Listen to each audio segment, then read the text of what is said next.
Hello friends, कैसे हैं सभी लोग। दोस्तों बहुत टाइम बाद आज क्लास हो रही है। बीच में बहुत सारा गैप हो गया था डीएड एग्जाम के बाद।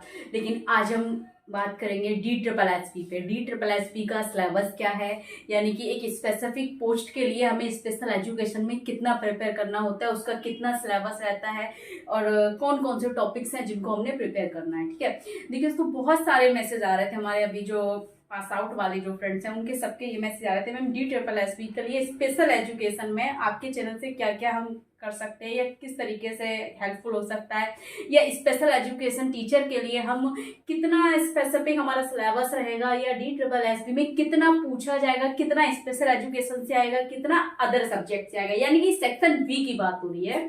जो डी ट्रिपल एस बी का हमारा एग्जाम होगा स्पेशल एजुकेटर के लिए, हम उसमें करेंगे।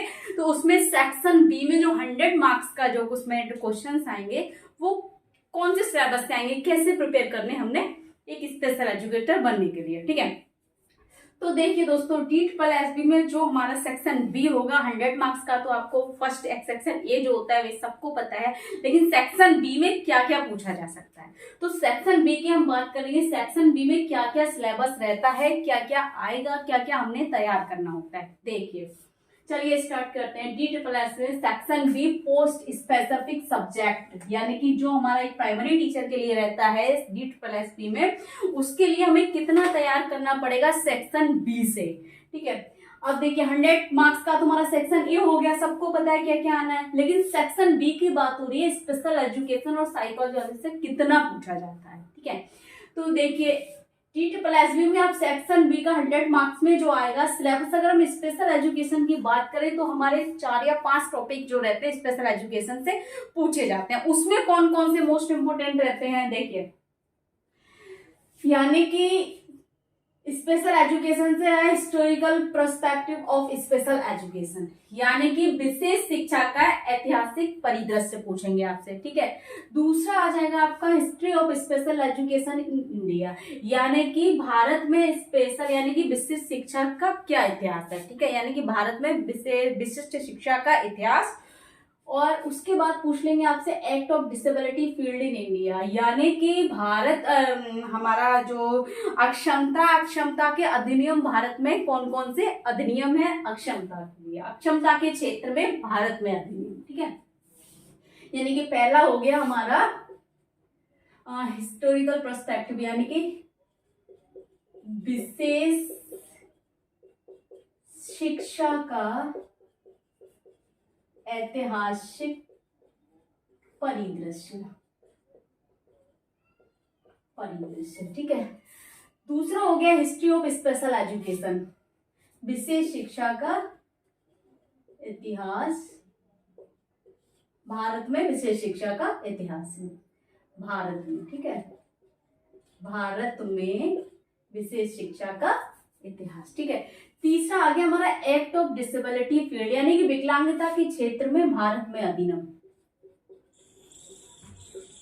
विकलांगता या हम विकलांगता शब्द यहाँ यूज ना करें, अक्षमता के क्षेत्र में। ठीक है, भारत में अधिनियम।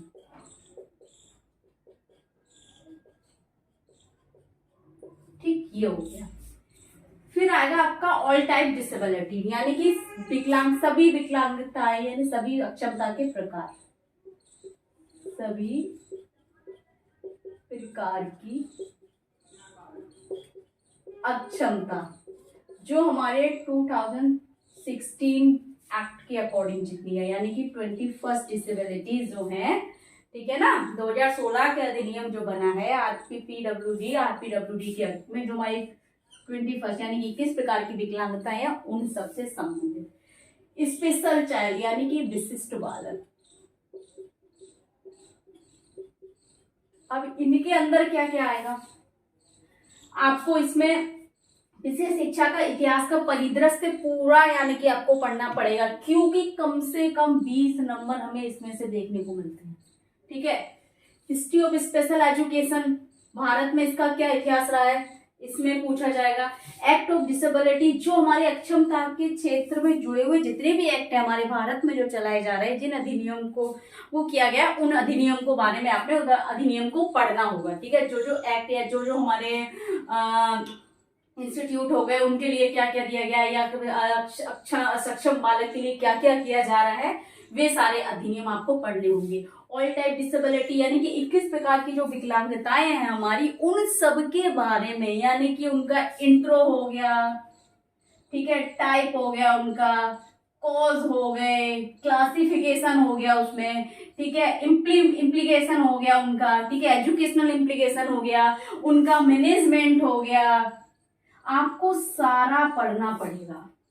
21 प्रकार के हर चीज का इंट्रोडक्शन हो गया, मीनिंग हो गया, उनका क्या है क्या नहीं है, आइडेंटिफिकेशन हो गया, ठीक है, और उनका असेसमेंट हो गया, सब कुछ आपको, जितनी 21 प्रकार की डिसेबिलिटीज है, 21 प्रकार की जितनी भी हैं आपको, ये यानी कि आपको ऑल डिसेबिलिटीज कवर करनी होगी। ठीक है, उसके बाद स्पेशल चाइल्ड में हमने देखना होगा विशिष्ट बालक, यानी कि बालक, जो बालक है, कितने प्रकार के बालक होते हैं, ठीक है, उन बालकों के बारे में, विशिष्ट बालक, सामान्य बालक, पिछड़े बालक, ये 3 कैटेगरी हैं, आपको तीनों के बारे में पढ़ना होगा, विशिष्ट, सामान्य और पिछड़ा बालक।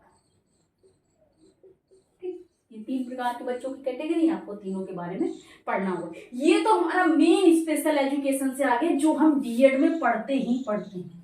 ठीक है, कवर करना आसान होगा आपको। ठीक है, कि हमारा डीएड का पूरा पढ़ा हुआ आ रहा है, ऐसा कोई टॉपिक नहीं है जो हमने इसमें से डीएड में करा नहीं है। ठीक है, सारा डीएड में हमने सब करना होता है, यानी कि सेमेस्टर 1 से लेके सेमेस्टर 4 तक, यानी कि कोर्स 1 से लेके कोर्स 12 तक हम इसको कवर करते हैं। हर किसी में डिसेबिलिटीज पूछी जाती है, हर किसी में एक्ट आता है, हर किसी में हिस्ट्री ऑफ एजुकेशन पूछा जाता है। ठीक है, सब आते हैं और सब करते हैं, और डिसेबिलिटीज हमारे हर कोर्स से, हर सेमेस्टर से रिलेटेड है, तो टेंशन की बात नहीं है। ठीक है, कुछ ऐसा नहीं है जो इसमें नया दिया गया है, ये सारा डीएड से कवर हो जाएगा। अब बात आती है और इसके अंदर क्या ऐड किया गया है।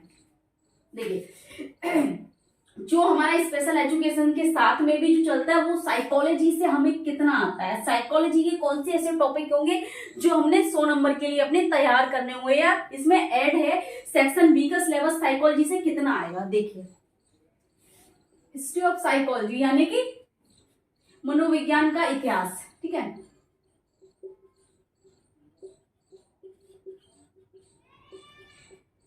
ठीक है, हेरिडिटी एंड इन्वायरमेंट यानी कि वंशानुक्रम एवं वातावरण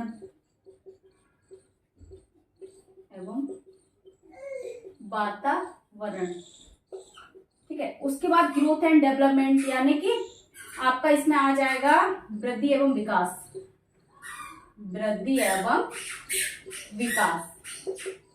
ठीक, इंटेलिजेंस बुद्धि आ जाएगी।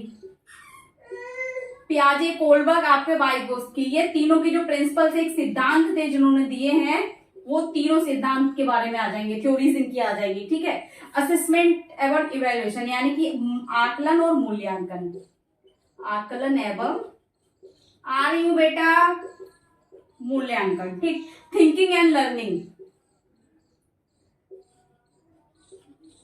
विचार एवं अधिगम। ठीक, पर्सनालिटी यानी कि व्यक्तित्व, आर यू बेटा इंडिविजुअल डिफरेंस यानी कि व्यक्तिगत भिन्नता, लैंग्वेज एंड थॉट्स, भाषा एवं विचार, मेमोरी एंड फॉरगेटिंग यानी कि स्मृति और विस्मृति।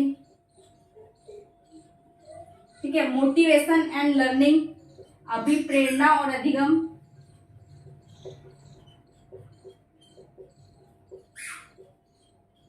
ठीक है, बेसिक प्रोसेस ऑफ टीचिंग यानी कि शिक्षण की मूल प्रक्रियाएं, शिक्षण की मूल प्रक्रियाएं, ये टॉपिक्स रहेंगे आपके साइकोलॉजी से, यानी कि इतने टॉपिक आपको कवर करने हैं 100 मार्क्स के लिए। तो ये हमारा सेक्शन बी का सिलेबस हो गया पूरा, कि हमने कौन कौन से टॉपिक्स लेने, किन टॉपिक्स पे हमने लर्निंग करनी है, किन किन टॉपिक स्टडी करके उनको प्रिपेयर करना है, तो इतने रहेंगे। अब बात आती है साइकोलॉजी की। ठीक है, मेरी क्लास, ये क्लास मिल जाएगा आपको, ठीक है। आपको थोड़ा मतलब टाइम लगेगा, मतलब मेरे चैनल से अगर आपको इनमें से टॉपिक लेने हैं, ये भी है। सेकंड हेरिडिटरी इन्वायरमेंट भी आपको मिल जाएगा, ग्रोथ एंड डेवलपमेंट भी मिल जाएगा, इंटेलिजेंस भी मिल जाएगा, थ्योरीज भी मिल जाएंगी, असेसमेंट इवैल्यूएशन भी मिल जाएगा, थिंकिंग एंड लर्निंग भी मिल जाएगा, पर्सनालिटी भी मिल जाएगा, इंडिविजुअल डिफरेंसेस भी मिल जाएंगे, लैंग्वेज एंड थॉट्स भी हो जाएगा, मेमोरी एंड फॉरगेटिंग भी मिल जाएगा आपको। ऑल टॉपिक्स मेरे चैनल पर अवेलेबल है, अगर आप चाहे तो देख सकते हैं, लेकिन ढूंढना पड़ेगा आपको प्लेलिस्ट में जाकर, ठीक है। कहाँ कहाँ मिल जाएगा? कोर्स की बात करें, कोर्स 4 में। अच्छा, डीएड की बात करें तो आपको पेपर 2 में मिलेगा ये, ठीक। और बात करें पेपर, सॉरी हाँ ठीक है, यहाँ पेपर 2 में मिल जाएगा, और आपको पेपर 2 के बाद पेपर 7 में मिल जाएगा थोड़ा, और पेपर 5 में भी मिलेगा ये डीएड के। ये प्लेलिस्ट आपको है जो उनमें मिल जाएगा, ठीक। साइकोलॉजी वाले प्लेलिस्ट में सारा मिल जाएगा, मतलब ये जितना भी अगर आपको, अगर हम देखें स्पेशल एजुकेशन का और साइकोलॉजी का दोनों का मिलाकर अगर हम टॉपिक देखें तो आपको मेरे चैनल पर सारे टॉपिक मिल जाएंगे बहुत अच्छे से विद क्वेश्चंस के। हर पेपर की प्लेलिस्ट में क्वेश्चन भी दिए गए हैं, क्योंकि हर कोर्स के रिलेटेड मैंने क्वेश्चन मैं आपको कराती हूँ, तो वही क्वेश्चन आते हैं, सेम वैसे ही क्वेश्चन पूछे जाते हैं, बस ऑप्शन उनमें अलग अलग दे देते हैं, और एक क्वेश्चन जो उसका आंसर होता है वो दिया होता है, ठीक है। अगर आप चाहें तो कर सकते हैं, इस तरीके से आपका सिलेबस रहेगा। बहुत सारे मैसेज आ रहे थे कि मैम बताइए कैसे करें, क्या क्या आएगा, तो बस इतना ही आएगा, ठीक है ना। इन्हीं टॉपिकों से रिलेटेड आपके क्वेश्चन पूछे जाएंगे। इसमें भी अगर आपको कुछ डाउट लग रहा है, कुछ पूछना है, तो कमेंट बॉक्स में जाके कमेंट करें, ज्यादा से ज्यादा वीडियो लाइक करें, चैनल को सब्सक्राइब करें, बेल आइकन को प्रेस करें, ताकि नेक्स्ट टाइम का सब तक पहुंचती रहे दोस्तों। Thank you.